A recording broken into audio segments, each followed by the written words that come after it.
I grew up idolizing rock and roll, and it evolved to, 10 or 12 years old actually playing guitar. And you start to idolize the guitar players that you see and the musicians that you see in that world. Especially when you're younger, you don't realize what kind of life they're really leading. It just looks like money and success to you. They're never going to put the picture of that guy, drowning in depression or drowning in drugs and alcohol in a magazine. So I went to join the Army, basically was running away from home. I did have enough bearing and enough professionalism that I learned in the Army that I came home and got educated and got a real job. I was still chasing that road of I wanted to be a musician. I had all these ideas in my head of what I thought that looked like. So I was in and out of bands that were playing in every kind of place you could think of, rock clubs and bars, and I'd finally stumbled into a band. It was a culmination of rap, rock, funk, punk, all rolled into one in the stylings of just debauchery. Anything that you weren't supposed to do, that's what we were doing. And this band exemplified that.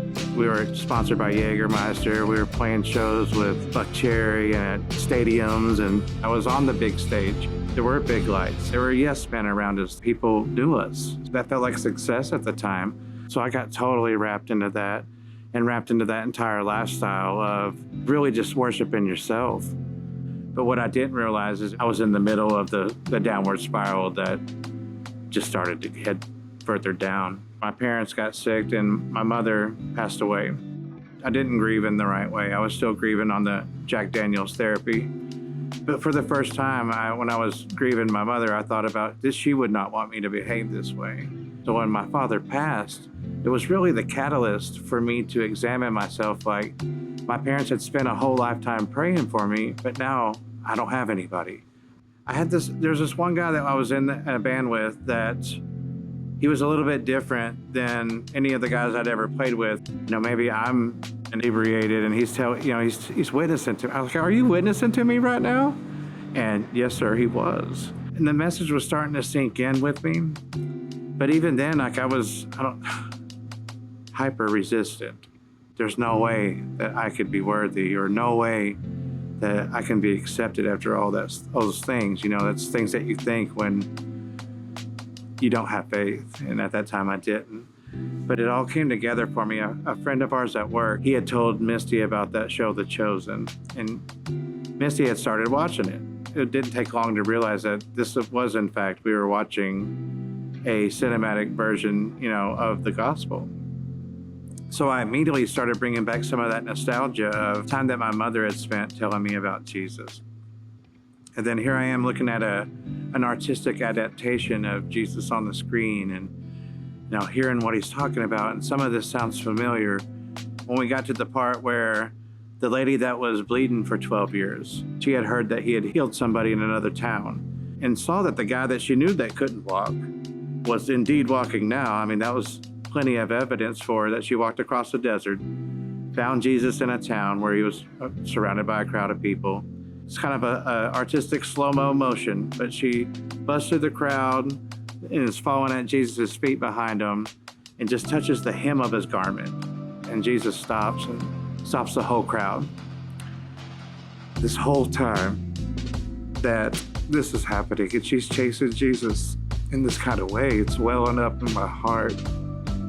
When Jesus knelt down and called her daughter, she was resistant because of her own circumstance in her life. She always felt like an orphan.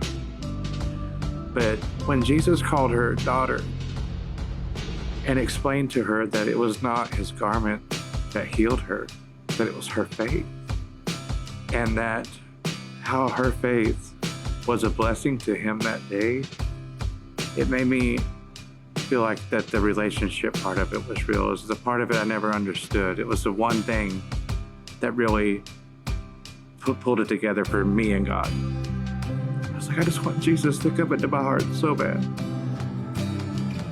And we sat there and prayed together that night. And every day since hasn't been the same. I started to notice that there was other people from my past, that even former members of my old band that are all now Christians. I'll see them out in a church row.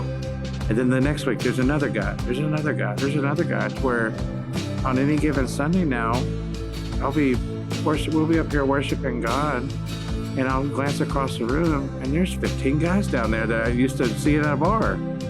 I wasn't worthy. I didn't deserve what God was doing for me, and I had to have a time period where I had to work that out, that I realized that it's only because of Jesus' sacrifice that anybody's worthy. That I had to accept that, yeah, we're not worthy, that it's because of Jesus that we are.